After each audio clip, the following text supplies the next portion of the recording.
3D printing is an additive manufacturing process, and this is where you only add the material you need to actually form the part. And this is opposed to subtractive manufacturing, where you start with a lump of material and you kind of carve out the thing you want from that. 3D printers additively build up our part layer by layer, and in most cases using plastic. We'll be focusing on FDM printing. This is where we feed in a plastic filament, melt it and squeeze it through a hot nozzle and layer it up bit by bit. There are also different types of 3D printing, like resin printing, where there's kind of a pool of liquid plastic resin and light is used to cure the resin and build it up layer by layer. You can even get metal printers, which focuses a laser onto powdered metal, turning it into a solid and building up our layers. But in this course, we're just going to teach you the skills of FDM plastic printing, because that's what you're going to be using most of the time. So what is 3D printing good for, and when should we use it? First off, it's good for personalized production of complex and custom parts.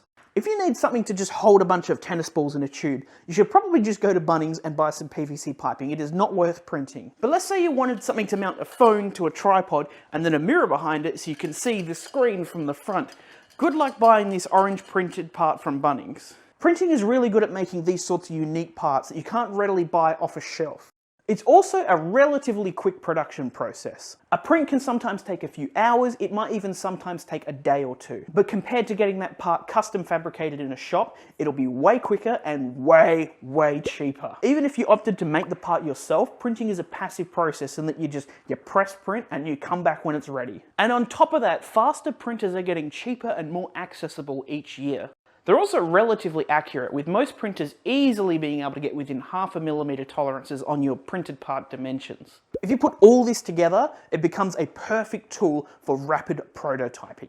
Most prints will only be between a few cents and a few dollars to print, so in the long scheme of things, prints can be disposable. This means you can design a really complex and unique part, quickly and cheaply fabricate it, test it, oh, it doesn't work, redesign, refabricate, do that as many times as you need. Nice, it works, great. Then a few weeks down the track you realize we need another redesign. Great, just make it again. It is really cheap and quick to do so. Design, print, evaluate, rinse and repeat as many times as you need. If you're planning to get a $1,000 part professionally manufactured, a $1 print can save you a lot of time and money. If you print a dummy part, put it in the assembly, oh, that hole doesn't line up, and you realize now, great, you have just saved a lot of time and money. However, there are a few downsides to consider when deciding if a part should be printed or not. First of all, can it be made out of plastic? This is pretty straightforward. Can it handle the mechanical properties of being made out of plastic? And will it be exposed to high enough temperatures that would melt the plastic? Do you really care about surface finish? Because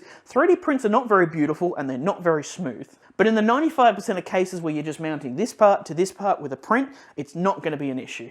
Are you trying to make a huge part? Because printers don't really print that big. A good rule of thumb is that you have a 25 centimeter cube. That is the largest thing that you can print on like a normal size printer. If you were to try to make something the size of a door, you would need to cut it up into 32 individual prints, print them all out, somehow glue them all together. That is a very labor intensive process, and it will also take a really long time to print.